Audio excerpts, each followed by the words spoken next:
Hi, I'm Mary Hunter. I'm very happy and really excited to have with us this afternoon Adia Joëlle. I've known Adia, I hate to say it, but over 10 years. Right? We started out together in Santa Monica. We did for Colored Girls. We did one show for Colored Girls, and they canceled us. I don't know. But we've been friends ever since, and I'm just going to read her bio for you because you're in for a real treat. Adia Joëlle. As a child of two professional actors, singers, and dancers, it was only natural for Adia Joëlle to follow in their footsteps. She was born to perform. An alumnus of Guildford Conservatoire in England, she studied musical theater for 3 years. And while in England, she had the incredible opportunity to work with British directors Paul Brennan and Jay Villers on Women Beware Women and Much Ado About Nothing. Thrilled to be back home in Los Angeles, Adia has been fortunate enough to continue her career on stage, on television, and in film, including the award-winning independent film Amnesia. Her passion for storytelling has grown, and she's expanding her creative horizons, boldly stepping into the role of director, producer, and writer on her own projects. A documentary film, To Her Own Rhythm, which is about her parents, and short films, the drama series, DRAMA, Act 1 and Act 2. There are more projects in development, and Adia is enjoying every moment of this creative journey. So please give a warm welcome to Adia Joëlle. Growing up, I thought I had a normal childhood.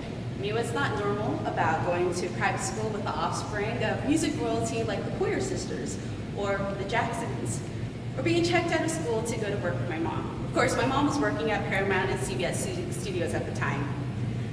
Have you ever seen your name in a Broadway playbill? Or from a letter from the White House? Just a little I love you note from Daddy. That was my childhood. Boring, right? Okay, I don't want to waste your time. I just want to share some of my favorite moments growing up with my parents. I used to get asked, what's it like? Normal, ordinary, I don't know. What was it like growing up with you and your family? You know what I mean. What's it like knowing famous people? Do you have their number? Could you call them right now? Look, before I get into how to make phone calls, let me start at the beginning. My mom and dad grew up in Queens, New York. They met when they were 3 years old. They went to school, dance school together. Pretty crazy, right? They met at Bernice Johnson's School of Dance, established in 1948. Bernice Johnson, affectionately called BJ, was the foundation for my parents' and extended family's careers. If it wasn't for her and her school, the world would have a different image of artists like Lionel Richie, Lola Falana, Michael Jackson, Aretha Franklin, Sylvie Vartan, and Pat Benatar. BJ had a world of knowledge that wasn't always sugar-coated. She cared even though it was through tough love. This compact diva taught and instilled her passions into these bite-sized wannabes. She taught them meaningful lessons like today a peacock, tomorrow a feather duster. Or, if you take a step up a ladder, turn around, help your classmate up a step. My family turned those lessons into life practices. The practices turned into careers, professional careers, which led them to work as dancers, choreographers, and actors on Broadway, in film, and on TV. Frances Morgan, Mom. Born in Pass Christian, Mississippi. I shan't say the year in fear of her wrath. This little Creole firecracker had hot, fast feet and a photocopy mind when it came to dance steps. Her memory for movement later helped her as both an assistant choreographer and a choreographer for Otis Salid, Michael Peters, and Debbie Allen. Though she was small, a mere 5'1", and not so flexible, she was mighty and could keep up with the best. Upon completing her education at the High School of Performing Arts, she got her professional start in the original Broadway cast of The Wiz, starring Stephanie Mills, Hinton Battle, and Andre DeShields. When she moved on from that show, she made her way to LA, where she danced in the film version of The Wiz. Then she went back to PA in the first season of Fame with Debbie Allen. Eventually, Mom settled in Los Angeles and started working in TV, primarily on variety and award shows. She worked and danced on the Jerry Lewis Telethon. She tap danced with Sammy Davis Jr. and danced with Lola Falana and with my godfather, Michael Peters.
was the youngest of four brothers born in Queens, New York.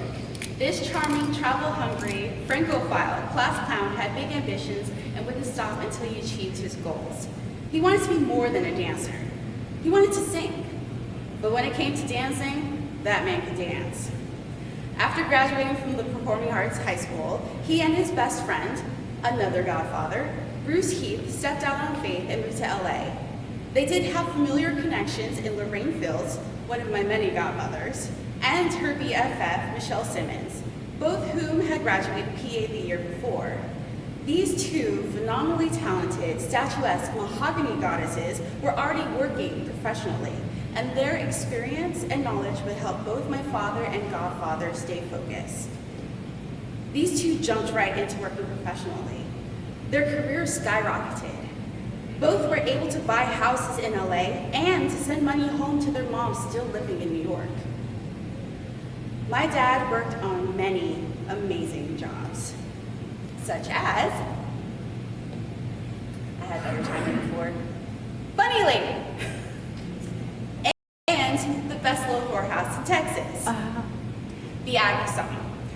Now, I don't know about you, but it's interesting to see my dad's butt on the screen. I bet he was the first one to volunteer to do this.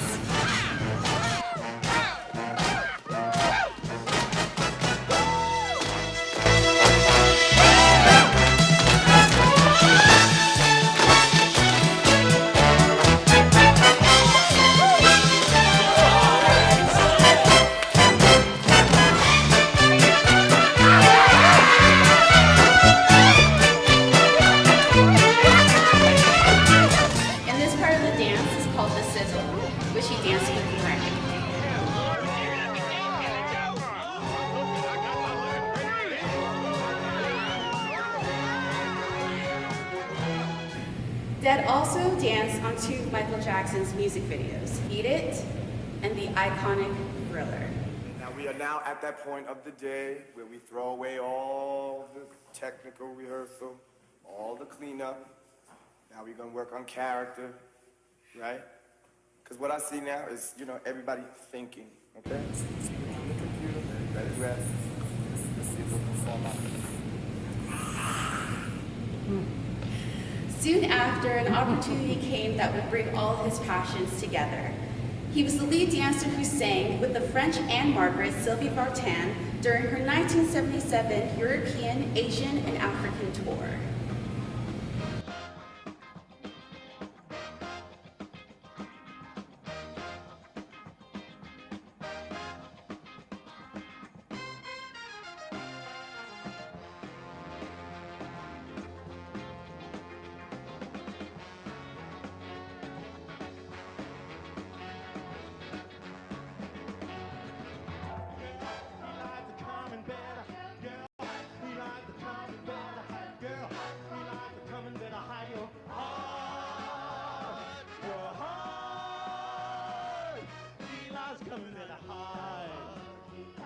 No, you never get away, no, you never get away from the burden and the heartache. No, you never get away, no, you never get away from the burden and the heartache. Girl, Eliza, come and better hide, girl. Eliza, come and better hide, girl. Eliza, come and better hide your heart. Your heart. Eliza, come and better hide, hide it, hide it. Eliza, come and better hide, hide it. Hide it, Eli's coming, better hide, hide it, hide it, Eli's coming, better hide, hide it, hide it, Eli's coming, better hide. The handsome man that flanks the other side of Sylvie is my Uncle Peter Newton. Together, these two got to strut their stuff dancing for the Cab Calloway tribute.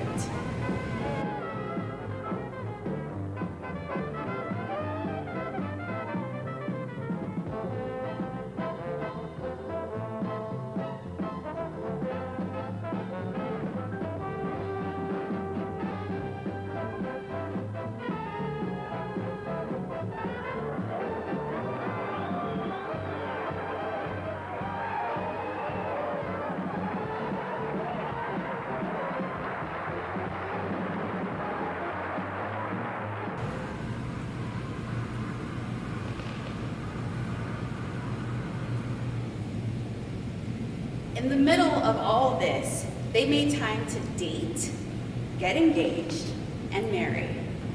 They had a beautiful wedding in the hills of Burbank.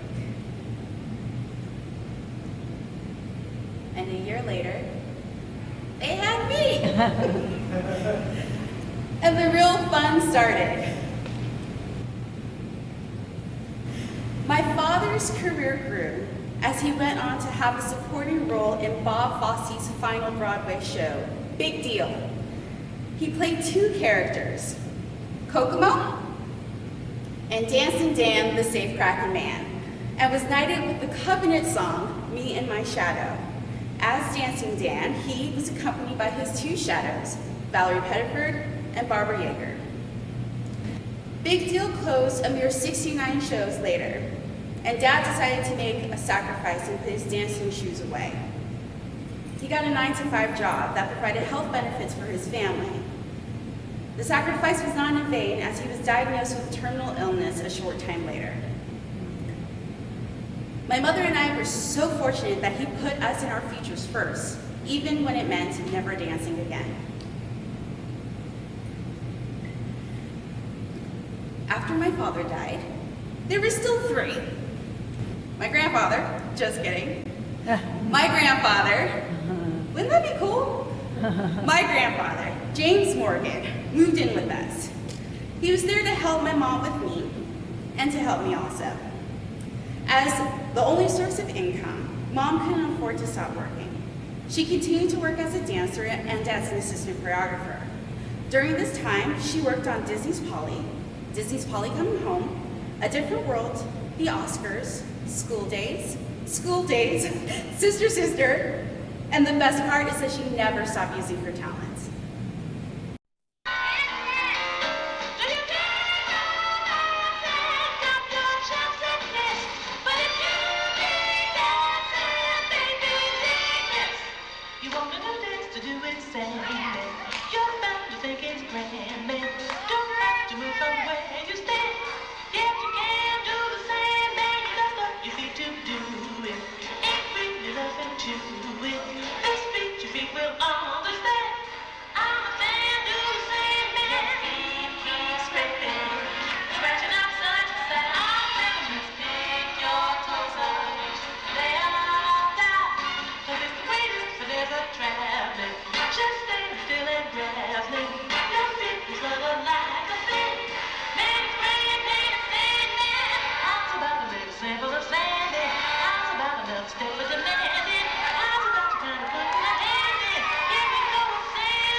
Along with Leah Bass, she founded Radiance Dance for our church.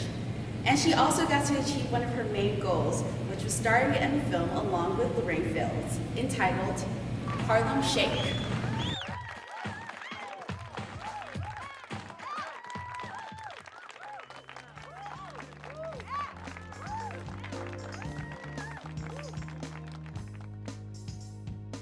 always say Dion got hers. What? Dion did this. Dion did that. What did Dion do?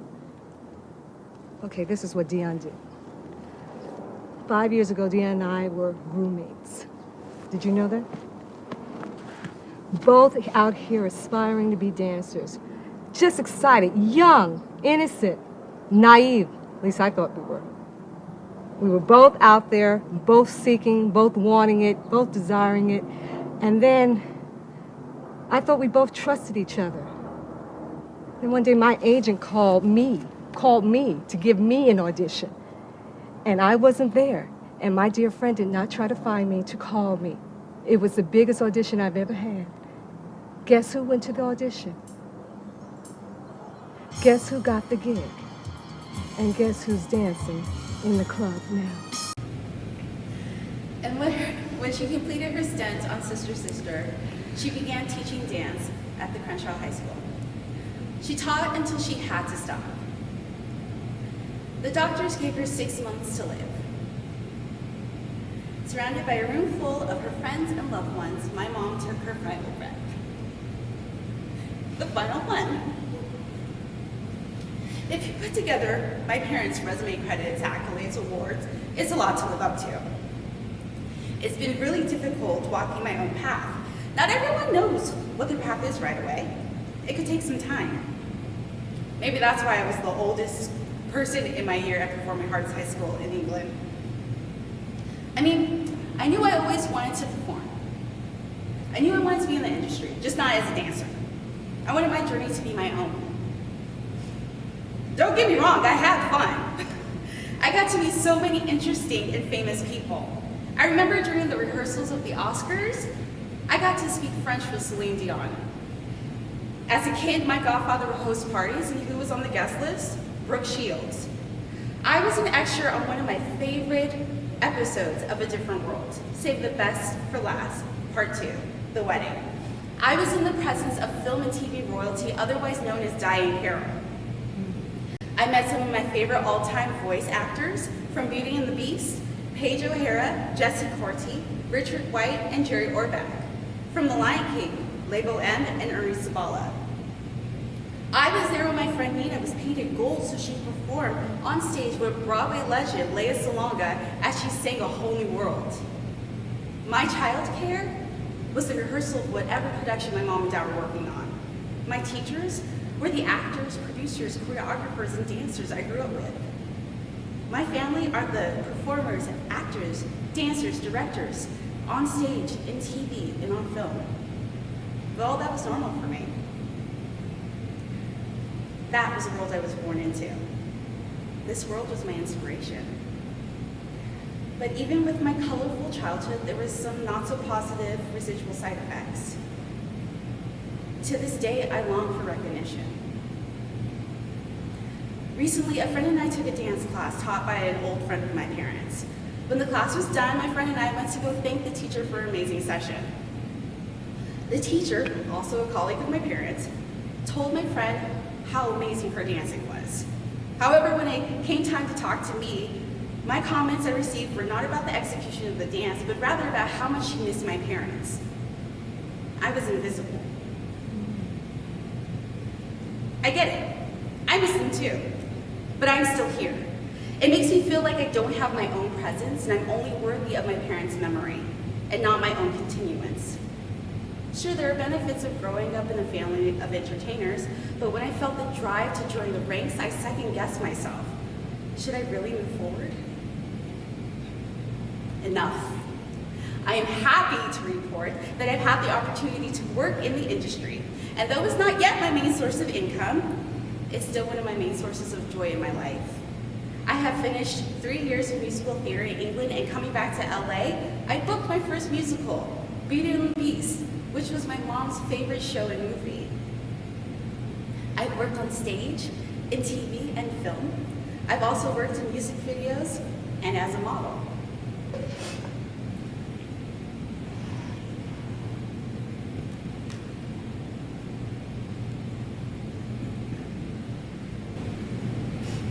When I performed, there was something that made me feel connected to my mother again, and I wanted to know more about the woman.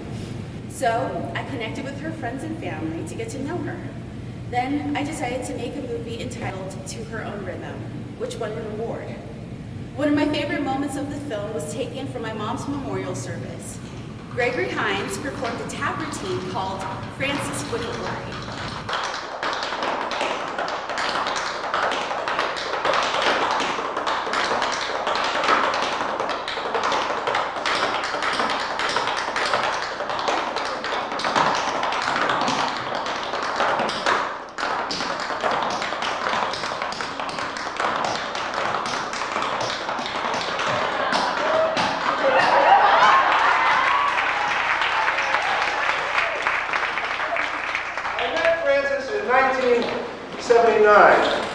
And Frances figured very prominently in my life in many ways. Certainly, the basic way in which she affected all of us by her way, by her beautiful way. But I met her through Michael Peters. We were doing the show together. Michael was the choreographer, and he had this idea for a big number that ended with me dancing with a woman. And doing a lot of, Michael showed me what he wanted me to do. And I said, I can't do it. I can't dance that way, I don't know how to partner anybody. He said, well, don't worry about it. He says, you're going to do it with Frances. So, I said, all right. So, I had already met Frances, and hit on Frances.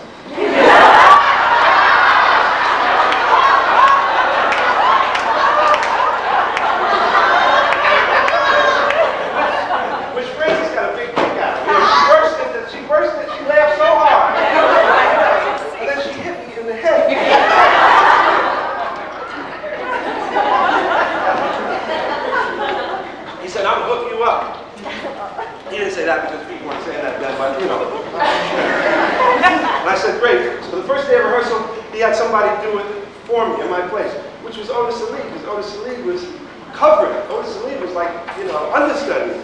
He was great dancers, Michael had assembled. And I watched this guy do it, and at the end of it, after all the stuff he had to do, at the end of it, he had to take the woman and bring her down. Boom, boom, down on the leg, up here, boom, and around, and ending up in some, I of course was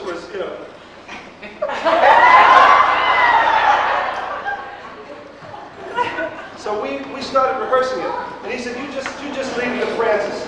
Just hold on to her wherever she And so the first day of rehearsal, as would happen, I think my agent showed up. And he was there. And so we get into this thing, and I'm doing okay, up to that. And then when it came time to do that thing, I grabbed Frances, and I did like this, and then Frances did everything else.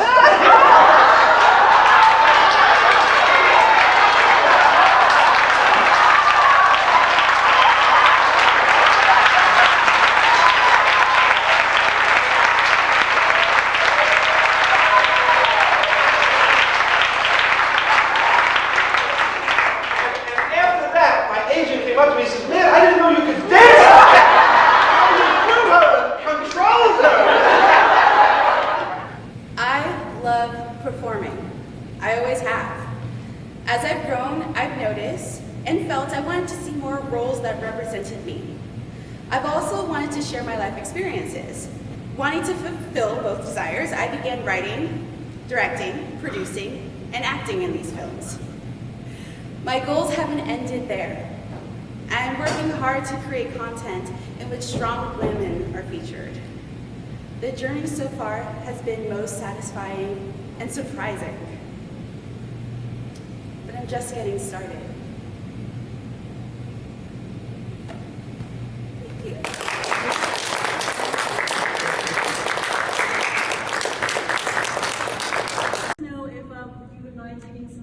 If there are questions from the audience about your journey, about your acting career, anything about your parents. I answered everyone's question. You're brilliant. Thank you. Wait, I have a question. Oh, right. So I know that you're writing, you're in film, and you're acting and performing. What's your favorite? I think right now it's creating. I had the opportunity at the beginning of July, Disney was asking for new content because they have a streaming service going on that I think it starts next month or in a couple months. And they wanted content and directors, and I had an idea that I've had since 2015. It's like a fantasy, adventure, of course starring a woman type play, or actually it was going to be a mini-series in my mind, but I never wanted to write the whole thing. But per Disney's request, they only wanted a 19-page script, a lookbook, and a little blurb about yourself. So I was like, 19 pages, that's easy, I got that, I could do that. So I was able to put all that together, and that excitement of actually creating a concept and then putting the look together of what I envisioned it to be and then submitting it just was the most fulfilling thing I ever got to experience. And now I'm going to do that for another piece that I'm working on, even though I don't need to submit it to anything, but at least I know that I've done the process and I've done the work, so that is actually super exciting for me. How has, well, okay, now I got to jump up into, I just lost my mom earlier this year, and I'm an old woman now. So I wanted to know how it affected you growing up to lose your parents when you were so young. So for my dad, I remember that I didn't know he was sick at the time. I think I was 7 when he passed on. So to me, okay, so he's, in a wheelchair, whatever. He's still, doing what he needs to do. He was my tooth fairy. I remember waking up, him taking my tooth out and putting money in. I'm like, what are you doing? He's like, no, go back to sleep. And then he rolls out in his wheelchair. And then the next thing I knew, my grandmother was in town visiting. Okay, family, that's cool. I love my grandmother. But then when my mom told me, it was completely devastated. I think I cried for a month straight, in school, at home, everywhere. But for my mom, it was different. I was older, and I got to see her decline. And as you can see, she's really, bubbly and energetic. And to see her body change, her color and her skin change, the loss of her hair. But she was so determined that she was going to fight this. And I remember when she was in the hospital, and even to her very last breath, it was always about me. If something tell Adia not to get the cookies off the fridge, something weird like that. But I think I was okay with that because I got to see that she was better off instead of suffering. And I didn't cry for her. Even at her memorial service, I got to read a poem, but I wasn't affected emotionally. I mean, of course you're affected, but I didn't emote. And it took a while. I had to go to grief counseling, and this has been very cathartic too.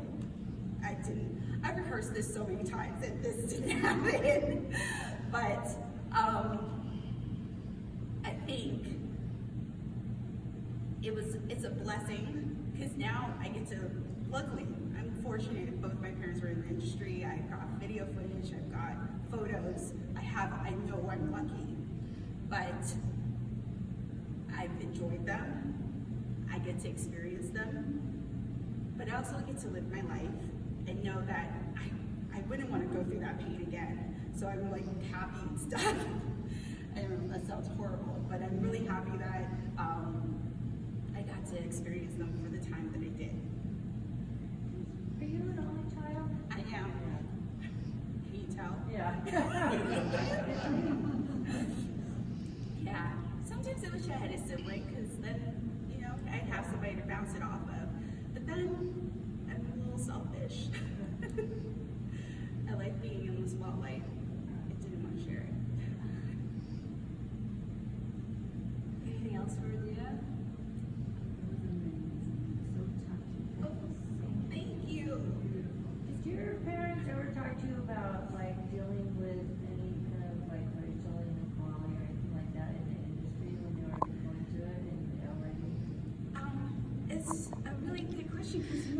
actually found a video like a couple weeks ago. Somebody found it on YouTube, and it's talking about dancers.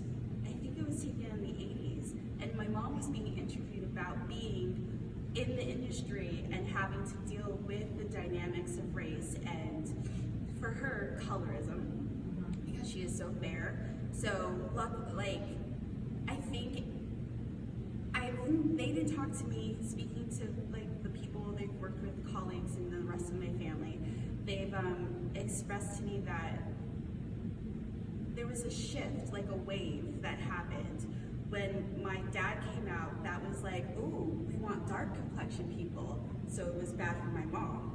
And then with music videos came in, they wanted light skinned people, and then that was good for my mother. So it was just like this weird kind of like shifting balance that always kind of like went based on the color of the people. You're like trending. Yeah, like, exactly. It's blue year. Yeah, It's exactly. red. Wow. So that was the thing that they had, that I think she felt more, because I think she was always conscious about how fair she was her entire life. And so I think she was more sensitive to it than my father. My father could care less. She's like, I don't care. I'm going to be in it. I don't care what you need. I don't care if you wanted somebody yellow or somebody blue. I'll be that. And he just did not care. But my mom had a very sensitivity to it, and I think that's what did not allow her to do everything that she really wanted to do. So that her acting, she always wanted to do that, and it took her until like, I think it was 2 years before she passed away to actually do something that she had the great desire to do. And where did they grow up? Mostly in New York, and then after high school they came out to LA. Are you going to stay in LA? I would love to live someplace else, but I think this is where I would have to be in order to do what I have to do. Once I get in, then I'll get a house, a couple houses, have one in Europe, have one in Brazil, why not, But no, I think LA's my home. Yeah. What do you mean by once I get in? I thought that was an interesting term. Once I get in, when I was reflecting back on what I said about how working in the industry is not my main source of income. Once it is my main source of income, then I will think about maybe relocating. But I do love LA. I mean, that's my home. Like, I moved out, I lived in Miami, I came back. I lived in England, I came back. I always seem to come back to LA. So that seems to be where my roots are and where I just feel comfortable. And what's next for you, Miss Joëlle? No. After I'm done with this, I get to put this away for a bit. I think I'm going to work on my next project, which is called The Zone. Sci-fi. Yeah, I don't like to stay restricted to a specific genre. I've realized Miri and I did a couple films called Drama. She's starring in it. Yeah. And that was about my experience at drama school whilst I was in England. It's really focusing on my second year, where they actually tried to kick me out of school because my English accent wasn't up to the par of the other English students that I was going to school with. That was fun. And she actually, she was actually playing she played a combination of the professors that were on my case about kicking me out. So she's like the bad guy. She was good at it. I was good at being a bad guy. Yes, she embodied it. And then on YouTube? Can we find them on YouTube? I actually have been trying to upload them to YouTube. I actually tried to do that this week. Felt like had a little bit of an issue. So yes, they will be. I will send you the information. You can pass it on out. Yes. Yes, definitely. Okay, tell us the name of the production so we know. Oh, it's called Drama? Yeah, Drama. Drama series, and there's Act 1 and Act 2. Oh, cool. Yeah, and then they're out of sequence. So it starts with year 3, because it was a 3-year university I went to, so it starts with year 3, and then we just finished production on year 1/2. We actually finished that in February. Was it February? Yeah, February. The rainstorm. Yes. Yes. Yeah. So, and then The one that I submitted to for Disney is called, oh my gosh, what is it called? I don't know what it's called. I wasn't looking to you for that. It's a fairy tale. It takes place in, there it is. Holly Tagic. It's a made-up world that I created, which is like a girl gets taken. It's kind of like The Wizard of Oz, but with fairy tale creatures. I really love mermaids and fairies.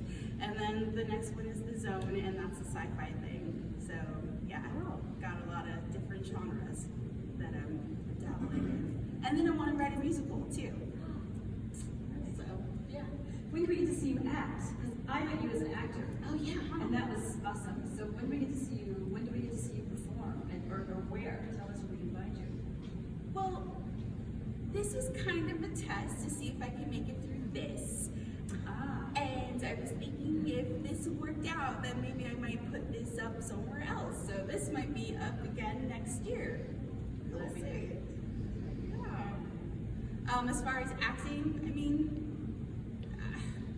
it's crazy. I always thought that was like my #1 goal in life, but if I create the work and then get to be in it, then that's a bonus. So I think I'm focusing on creating stuff first right now. Any other questions or comments for Dia? Well, thank you so much for being here.